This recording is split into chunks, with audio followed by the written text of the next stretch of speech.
সূরা নিসা আয়াত নম্বর 116 আল্লাহ রাব্বুল আলামিন বলেন, বান্দারে তোর গুনাহ আনানাস সামা, আসমান ছেয়ে গেছে, বিকরাবিল আরদিল খাতায়া, গোটা জমিন ছেয়ে গেছে, বিস্তৃত হয়ে গেছে, কোনো প্রবলেম নাই। আল্লাহ তো শিরিক বিহি শাইআন, তুই আমার কাছে শিরিক মুক্ত হয়ে আয়। পূজা করবি না, কোনো মাজারে সেজদা দিবি না, কোনো বাবার কাছে যাবি না, কোনো মান্নত হারাম কোনো মান্নত করবি না। ছাগল দিলাম বাবার দরবারে, আল্লাহ যেন আমাকে ব্যবসায় উন্নতি দিয়ে দেয়, এই সমস্ত শিরকের কাজের দিকে যাবি না। কারো কাছে না চাই, আমার কাছে চাবি। শিরিক মিশ্রিত জীবন যাপন না করে, শিরিককে মুক্ত করে শিরিক থেকে তুই জীবনটা গ্রহণ করবি। আমি আল্লাহ রাব্বুল আলামিন সব গুনাহ মাফ করব, কিন্তু শিরকের গুনাহ কখনো মাফ করব না। কার ওয়াদা? কার ওয়াদা? আল্লাহর ওয়াদা। সুন্দর করে যখন ফজর নামাজ, যখন আজানটা হয়ে যাবে, নামাজের দিকে শামিল হয়ে যাও। আমি আল্লাহর কসম করে বলছি, যদি কোনো বান্দার একটাবার নামাজের সেজদায় যদি তৃপ্তি আসে, পৃথিবীর কোনো কাজে এমন তৃপ্তি বান্দা কোথাও খুঁজে পাবে না। ফজরের 2 রাকাত সুন্নতের দাম কত? আমার রাসূল বলেছেন, রাকাতাই সালাতুল ফজর খায়রুম মিনাদ দুনিয়া ওয়া মা ফিহা। ফজরের 2 রাকাত সুন্নতের দাম হলো এই দুনিয়া এবং দুনিয়ার মাঝে যত সম্পদ আছে, যত কিছু আছে, এর চাইতে আমার আল্লাহর কাছে ফজরের 2 রাকাত সুন্নতের দাম বেশি। জোরে কোন সুবহানাল্লাহ। কি নামাজ? সুন্নত নামাজ, ফরজ তো বাদ দিলাম। ফজরের বরকত যদি আপনি পেয়ে যান, চোখের জ্যোতি নষ্ট হবে না। কারণ 24 ঘন্টার মধ্যে সবচেয়ে বরকতময় সময়টা হলো ফজরের সময়। বুরিকালে উম্মতি ফি বুকুরিহা, আমার উম্মতের বরকতময় সময় হলো সকালবেলা। ফজরের সময় যখন কোনো বান্দা ওই নির্মল বাতাসকে যখন বুকে নিয়ে, নাকে মুখে চোখে নিয়ে যখন ফজরের মসজিদের দিকে চলে যায়, পায়ে হেঁটে হেঁটে চলে যায়, মহান রব্বুল আলামিন ওই বরকতময় ফজরে আল্লাহ পাক তাকে সুস্থ করে দেয়। আমার বন্ধুগণ, আল্লাহ তাআলা বান্দাকে সুস্থ রাখার জন্য ইবাদতগুলোকে সেরকম সিস্টেম করে দিয়েছেন। বান্দা যদি নামাজ কেন্দ্রিক জীবনটা সাজায় নেয়, সে বান্দা সহজে অসুস্থ হওয়ার কথা নয়। কিন্তু আজকের সমাজে নামাজ আগে না কাজ আগে? বলেন বলেন বলেন, নামাজ আগে না কাজ আগে? কিন্তু আল্লাহ বলছেন, বান্দারে না না, নামাজটা আগে, কাজটা পড়ে।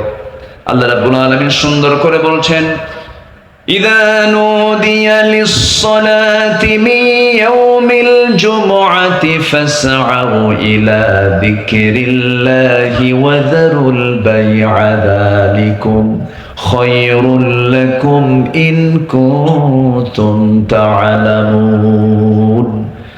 যখন নামাজের জন্য আহ্বান করা হবে, আযান যখন দেওয়া হবে, সেই সময় তোমরা সমস্ত বিজনেস, সমস্ত লেনদেন, সব কিছুকে মাইনাস করে নামাজের দিকে রওনা দিয়ে দাও। জিকিরের অন্বেষণে মসজিদের দিকে চলে যাও, এটার মধ্যে তোমার জন্য কল্যাণ আছে। নামাজ যখন শেষ হয়ে যাবে, বান্দা মসজিদে গাট্টি নিয়ে বসে থাকার দরকার নাই, মসজিদে ঘন্টার পর ঘন্টা সময় কাটানোর দরকার নাই। নামাজ আদায় হয়ে গেছে, নামাজ শেষ হওয়ার সঙ্গে সঙ্গে মসজিদ থেকে তুমি দ্রুত বের হয়ে পড়ো, রিজিকের সন্ধানে বের হয়ে যাও। যে রিজিকটা তুমি তালাশ করবে, সেই রিজিকের মধ্যে আমি আল্লাহ তাআলা অগণিত নিয়ামত দিয়ে ধন্য করে দেব। জোরে করে জোরে বলে সুবহানাল্লাহ। নামাজ দিয়ে, নামাজকে বাস্তবায়ন করার পর যা করব সব আমার ইবাদত বলে গণ্য হয়ে যাবে। এবং আল্লাহ প্রথম আকাশে আসেন কোন রাতে? শেষ রাতে।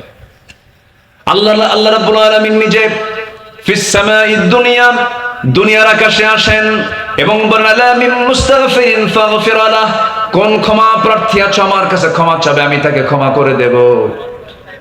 ওই সময় শয়তান করে কি, ফজরের ঠিক আগ দিয়া ওই সমস্ত বান্দার কাছে আস্তে করে চলে আসে, শিওরে বসে। শয়তান ওয়াজ করে, শয়তান বলে, আলাইকা লাইলুন তাবিল, আলাইকা লাইলুন তাবিল, তোমার রাত বড় লম্বা, ঘুমাও ঘুমাও। ওই সময় রাসূল বলেন, যদি কোনো বান্দা যদি ওই সময় 3টা কাজ যদি করতে পারে, শয়তান সেই সময় 3টা গিট মেরে চলে যায়, 3টা গিরা দিয়ে চলে যায়, 3টা গিট্টো মেরে চলে যায়। রাসূল বলছেন, ওই 3টা গিট যদি কোনো বান্দা যদি ছোটাতে চায়, 3টা কাজ তার জন্য করা জরুরি। নাম্বার 1, রাসূল পরামর্শ দিচ্ছেন, 1 নাম্বার হলো আযান শোনার সঙ্গে সঙ্গে সুন্দর করে বিছনা থেকে নিজের পিঠটা সরায় নেবে, এক নাম্বার গিট ছুটে চলে যাবে, সুন্দর করে পবিত্র সুন্দর করে ওযু বানায় নেবে, 2 নাম্বার গিটটা চলে যাবে। এরপর আস্তে আস্তে হেঁটে হেঁটে মসজিদের দিকে রওনা দিয়া ফজরের 2 রাকাত নামাজ শেষ করে ফেলবে। আমার রাসূল বলেন এই 3টা কাজ করার সঙ্গে সঙ্গে শয়তানের বেঁধে দেওয়া 3টা গিট ছুটে যায় এবং একটা টোটাল দিন শয়তান তার কাছে আসার সাহস পায় না। জোরে বলে সুবহানাল্লাহ। ফরজ লঙ্ঘন করা যাবে না, বড় কোনো কবিরা গুনাহ করা যাবে না, বড় কোনো কবিরা গুনার দিকে যাওয়া যাবে না। ছোট ছোট গুনাহ আল্লাহ পাক এত বড় দেখবেন কেন? আল্লাহ পাক নিজেই বলছেন ইন তাজতানিবু কাবাইরা মা তুনহাউনা আনহু নুকাফির আনকুম সাইয়্যাতিকুম ওয়া নুদখিলকুম মুদখালান কারীমা। তুমি যদি বড় বড় গুনাহগুলোকে ছেড়ে দাও, ছোট ছোট গুনার দিকে আমি আল্লাহ নজরে দেব না। এই গুনাহগুলোকে মাফ করে দিয়ে আমি তোমাকে সুন্দর সম্মানজনক জান্নাত আমি তোমাকে দিয়ে দেব। জোরে বলে সুবহানাল্লাহ। তাহাজ্জুদ আপনার বাদ পড়ে গেছে, সমস্যা তেমন নাই। নফল নামাজ বাদ পড়ে গেছে, সমস্যা তেমন নাই। কিন্তু আপনি সুদ খান না, আপনি জিনা করেন না, আপনি মদের কারবার করেন না, আপনি জমির আইল ঠেলাঠেলি করেন না, আপনি এই সমস্ত বড় বড় গুনাহ থেকে নিজেকে বিরত রাখতে পেরেছেন, আপনার 2-1 রাত তাহাজ্জুদ মিস হলে তেমন কোনো ক্ষতি হবে না। আল্লাহ পাক আপনাকে এই বড় বড় গুনাহ ছাড়ার জন্য আল্লাহ পাক আপনাকে জান্নাত দিয়ে দিবেন। জোরে বলেন সুবহানাল্লাহ। বড় গুনাহ করা যাবে না এবং কোন গুনাহকে আবার খাটো চোখে দেখা যাবে না। ইমানদার যারা কোন গুনাহকে তারা ছোট চোখে দেখবে না। দা মা ইউরবিক ওয়া ইলা মা লা ইউরবিক, যা তোমাকে সন্দেহে ফেলে দেয় সেই কাজ তুমি করতে যেও না। মাহফিলে এসে প্রশ্ন করে হুজুর বিড়ি খাওয়া কি?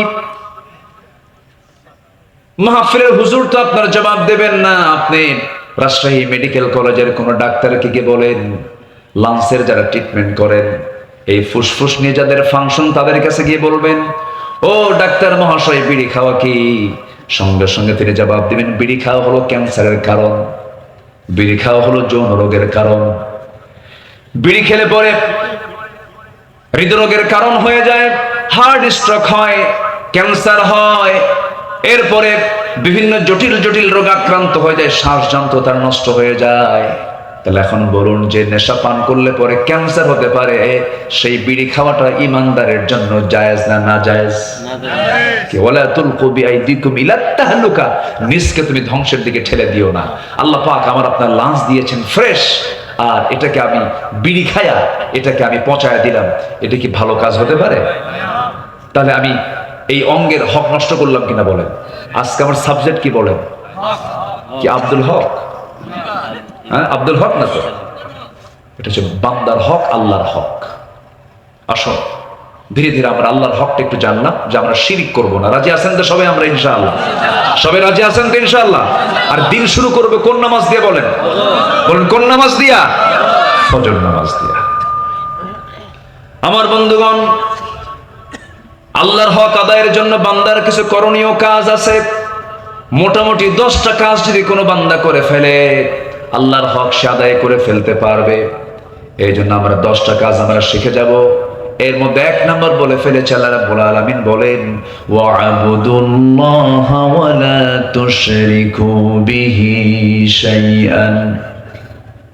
আরেক জায়গায় বলছেন ইন্নাল্লাহা লা ইয়াগফিরু আন ইউশরাকা বিহি ওয়া ইয়াগফিরু মা দুনা যালিকা লিমান ইয়াশা ওয়া মান ইউশরিক বিল্লাহি ফাকাদ দাল্লা দালালান বাঈদা। যারা যুবকরা আছে নেশা করবে না। আচ্ছা বলেন তো এই ওয়াজগুলোর কি দরকার আছে ভাই? নেশা করো না। তোমার নেশায় তোমার পরিবার শেষ, তোমার অবৈধ একটা নারীর প্রতি কামনা বাসনা, তোমার জীবন যৌবন, তোমার লক্ষ্য উদ্দেশ্য সব শেষ। বিয়ের আগে কোনো আকাম কুকাম করবা না। যৌবন তোমার সুন্দর রাখবেন কে? আল্লাহ তাআলা। ইউসুফ আলাইহিস সালাতু ওয়াস সালাম কত সুন্দর মানুষ ছিলেন। আল্লাহ পাক সূরা ইউসুফ নাযিল করেছেন যুবকদের চরিত্র ঠিক করার জন্য। জোরে বলেন সুবহানাল্লাহ। ইউসুফ আলাইহিস সালাতু ওয়াস সালামকে যখন তৎকালীন দুনিয়ার সবচেয়ে সুন্দরী নারী জুলাইখা যখন তাকে প্রস্তাব করেছে, ইউসুফ তোমার চক্ষু কত সুন্দর টানা টানা, জুলাইখার এমন প্রস্তাবে, এমন সুন্দর আকর্ষণীয় কথায় সাইয়েদনা ইউসুফ আলাইহিস সালাম গলে যান নাই। তিনি বললেন, জুলাইখা তুমি আমার চোখের প্রশংসা করো, এই চোখ যিনি সুন্দর করে বানিয়েছেন সে আল্লাহর প্রশংসা তুমি করো। জোরে কোন সুবহানাল্লাহ। আর আজকের যুবকদেরকে যদি বলা হয়, কোন মেয়ে যদি বলে তোমার চক্ষু কত সুন্দর টানা টানা, কি 3 রাত তো ঘুমই নাই, কি কথা কি বুঝতেছেন? এই দুনিয়ার নারীতে তুমি আকৃষ্ট হয়ে পড়লাম, বিবাহ বহির্ভূত সম্পর্ক তোমার জন্য কখনো বরকত বয়ে আনবে না। তুমি নিজে অসুস্থ হয়ে যাবে, সমাজ অসুস্থ হয়ে পড়বে, নেশা করবে, তুমি নিজেও শেষ হয়ে যাবা, তোমার পরিবারকে ধ্বংস করে ফেলবা। তুমি নেশার দিকে যাবা না, কোন নেশাতে আক্রান্ত হবে না, এই সমস্ত অপকর্মগুলো ছেড়ে দাও। সুন্দর করে যখন ফজর নামাজ, যখন আজানটা হয়ে যাবে, নামাজের দিকে শামিল হয়ে যাও।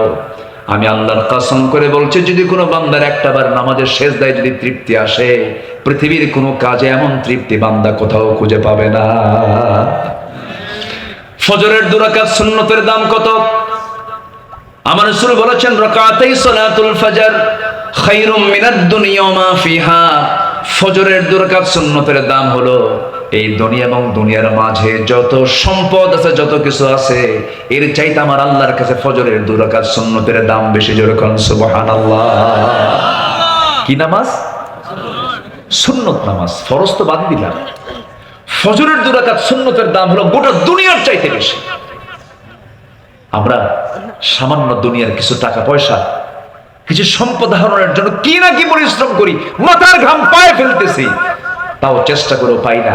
খুব বুদ্ধি, দেখবেন গ্রামের কিছু লোকের, গ্রামের মধ্যে কিছু লোক আছে দারুণ বুদ্ধি, ভাত পায় না। এই আছে না নাই বলেন তো, আছে না? এত বুদ্ধি খাটায়, কাম হয় না। ভাইরে, সুন্দর করে ফজরের 2 রাকাত সুন্নতটা পড়বেন, আর মনে মনে ভাববেন যে আমি আল্লাহর কাছ থেকে দুনিয়ার সকল কিছুর চাইতে বেশি সম্পদ আল্লাহ পাক আমাকে জান্নাতের মধ্যে দেওয়ার জন্য রেডি করে দিয়েছে। নামাজ পড়তে সবাই রাজি আছেন তো ইনশাআল্লাহ? আল্লাহ কবুল করুন, জোরে বলি আমিন। শয়তান আসে হলো শেষ রাতে। কোন রাতে? এবং আল্লাহ প্রথম আকাশে আসেন কোন রাতে? শেষ রাতে। আল্লাহ রাব্বুল আলামিন নিজে ফিস সামাইদ দুনিয়া, দুনিয়ার আকাশে আসেন এবং বলেন, আলা মিন মুস্তাগফিরিন ফাগফির লাহ, কোন ক্ষমা প্রার্থী আছে আমার কাছে ক্ষমা চাবে, আমি তাকে ক্ষমা করে দেব। ওই সময় শয়তান করে কি, ফজরের ঠিক আগ দিয়া ওই সমস্ত বান্দার কাছে আস্তে করে চলে আসে, শিওরে বসে।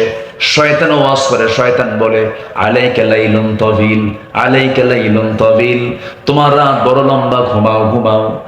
ওই সময় রাসূল বলেন, যদি কোনো বান্দা যদি ওই সময় 3টা কাজ যদি করতে পারে, শয়তান সেই সময় 3টা গিট মেরে চলে যায়, 3টা গিরা দিয়ে চলে যায়, 3টা গিট্টো মেরে চলে যায়।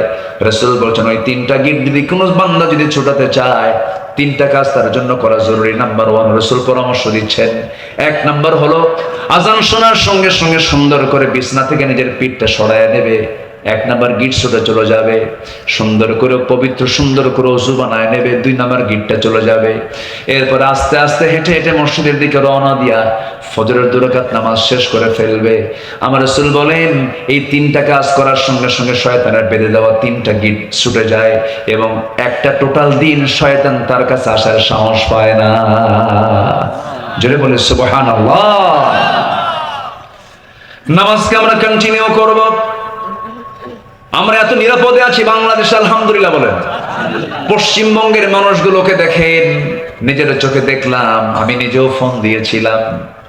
মসজিদে তারা কি করেছে, এমন রেকর্ড হয়েছে, 100 বছরের ঐতিহ্যের মসজিদ ভেঙ্গে ফেলে দিয়ে সেখানে পূজা করতেছে, আমি দেখলাম। অথচ শত শত বছর এই ভারত আমাদের শাসন করেছে মুসলমানরা, ঠিক কিনা বলেন? হিন্দু ভাইরা কি বিপদে না নিরাপদে? আমার দেশে বলুন তো আমার দেশের যে সংখ্যালঘু হিন্দুগুলো আছে, আমরা তাদেরকে শত্রু ভাবি না ভাই ভাবি? বলেন বলেন বলেন। আমার দেশে সাবেক প্রধান বিচারপতি একজন হিন্দু ছিলেন, এসকে সিনহা, সুরেন্দ্র কুমার সিনহা, একটা সবচেয়ে বড় সম্মানজনক পদ। ওই অনেক ডিসিএসপি, বড় বড় কর্মকর্তা আমাদের বিভিন্ন জায়গায় হিন্দু ভাইরা আছেন। ব্যবসার দিক থেকে হিন্দু ভাইরা আমার দেশে পিছিয়ে নাই। এগিয়ে আছেন। আমরা যদি একটু লাল রক্ত চক্ষু যদি আগাতাম, কেউ কি পারত? কিন্তু না, আমরা তাদেরকে অত্যন্ত জামাই আদরে রাখি। এক কথা কি ঠিক কিনা বলেন? আমরা মন্দির পাহারা দিতে শিখেছি।